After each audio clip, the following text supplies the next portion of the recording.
sejahtera, nama saya Nurmasita Jelabolo, Stamuk A251200001, Program Studi Pendidikan Kimia Universitas Tadulako. Pada video kali ini saya akan menjelaskan tentang tujuan percobaan dari balok kaca dan prisma, kemudian menjelaskan tentang peristiwa atau fenomena yang terjadi dalam kehidupan sehari-hari mengenai balok kaca dan prisma, serta teori yang berkaitan dengan proses tersebut. Nah, adapun tujuan percobaan adalah yang pertama membuktikan hukum Slenius tentang pembiasan. Yang kedua adalah menggambarkan jalannya sinar bias pada balok kaca dan prisma.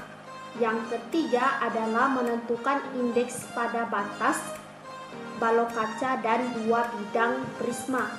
Dan yang terakhir adalah menentukan besarnya sudut deviasi. Selanjutnya saya akan menjelaskan tentang peristiwa atau fenomena dalam kehidupan sehari-hari serta teori yang berkaitan dengan proses balok kaca dan prisma. Saya mengambil contoh yaitu peristiwa dasar kolam yang tampak lebih dangkal. Mengapa air selalu tampak lebih dangkal jika dibandingkan dengan sesungguhnya?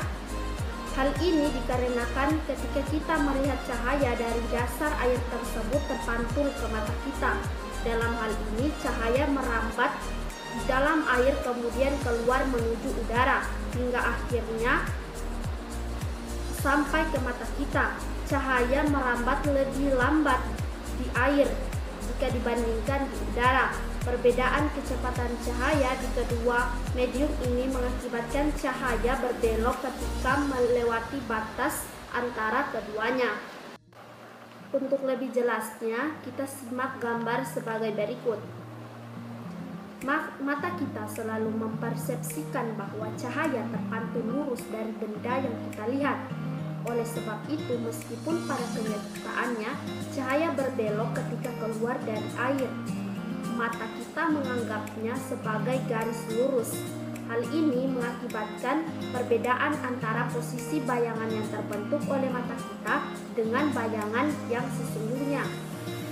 Seperti yang tampak pada gambar, posisi bayangan benda yang berada di dalam air selalu lebih tinggi atau lebih dekat dengan pengamat daripada posisi sesungguhnya.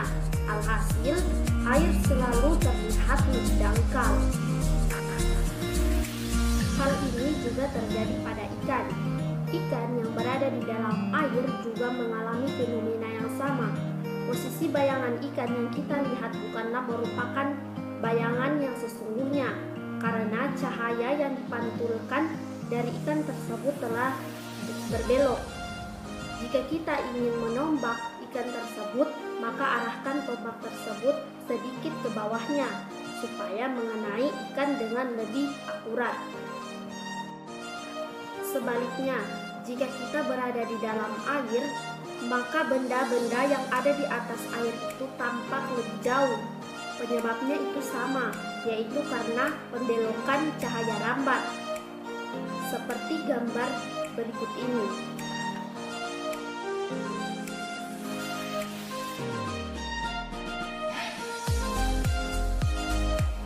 Kita dapat mengamati peristiwa berbeloknya cahaya secara langsung dengan menggunakan medium gelas.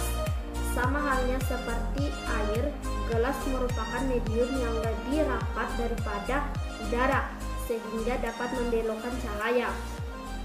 Gambar berikut ini menunjukkan eksperimen yang membuktikan bahwa cahaya memang mengalami pembelokan atau refraksi ketika memasuki medium yang kerapatannya berbeda.